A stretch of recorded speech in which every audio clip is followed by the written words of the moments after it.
Hello and welcome to another Italian tutorial. My name is Claudio and today it's time for a dialogue. It's the third dialogue. Basically what we do in dialogues is we review what we've done in the previous videos and we practice some Italian. So here we go. Il tuo cane sta dormendo sulla mia scarpa. Now we've seen that we need the definite article before the adjective, before the possessive adjectives. So we have your dog. Cane means dog. We've also seen this word already. So your dog sta dormendo is sleeping. This is the present continuous of the verb dormire, an ire type verb. Sulla mia scarpa. Scarpa means shoe and it's a feminine word. How do you say my shoe in Italian? Well, la mia scarpa. But the dog is sleeping on my shoe. Therefore, we need the preposition on, which is su. But if you remember, we've covered articulate prepositions and we know that su plus la becomes sulla. So here you go, you've got an articulate preposition here. Sulla mia scarpa. The reply is So the guy becomes a little bit more angry. Okay, mi senti? Mi senti. So this is an example of contracted object pronoun. Senti me? Can you hear me? Do you hear me? Tu senti? You hear me? Question mark. Do you hear me? Of course, the question mark transforms a statement in a question in Italian. The object pronoun me becomes mi and goes before the verb. Mi senti? Devo chiamare la polizia? Now this is an example of the use of the verb must, the verb to have to, the verb dovere, dovere. After that, you need the infinitive form of the verb that you want to use. So in this case, we want to use the verb chiamare, to call the police. So do I have to call the police? You use the verb dovere in the present tense, and then chiamare in its infinitive form. So I have to call the police. But of course, it's a question. So do I have to call the police? Ma.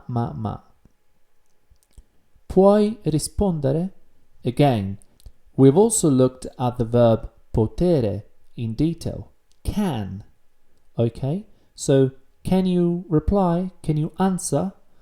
Can you reply back? Can you get back to me? Rispondere. To respond, to answer, to reply. Non adesso. Adesso is an adverb and we've never seen it before. It means now. Adesso. Now. Non is a particle that makes everything negative if it's positive and positive if it's negative. So basically, not now. It's the equivalent of not in English. Voglio ricordarti che stiamo parlando. Now here we have the verb ricordare in its infinitive form following the verb volere. We've seen that the verb volere behaves exactly like dovere and potere. So they all want the infinitive form after. And we have ricordare a te. Now the indirect object is contracted and becomes ti. But this time, in this particular case, the contraction happens in a very different way, meaning the particle ti attaches itself to the verb and the e drops out. So you have ricordarti. I want to remind to you, literally, that we are still talking. Stiamo parlando.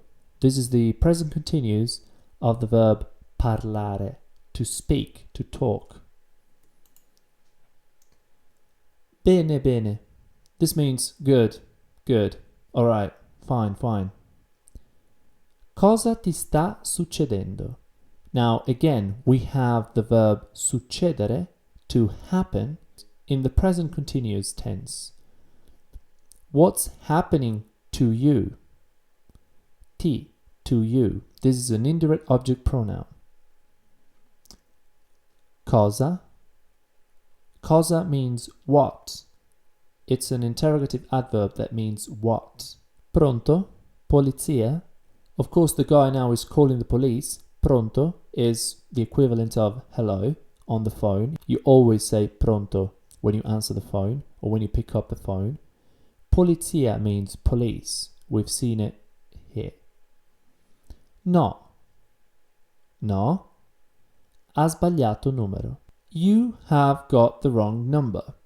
But as you can see, we would expect something like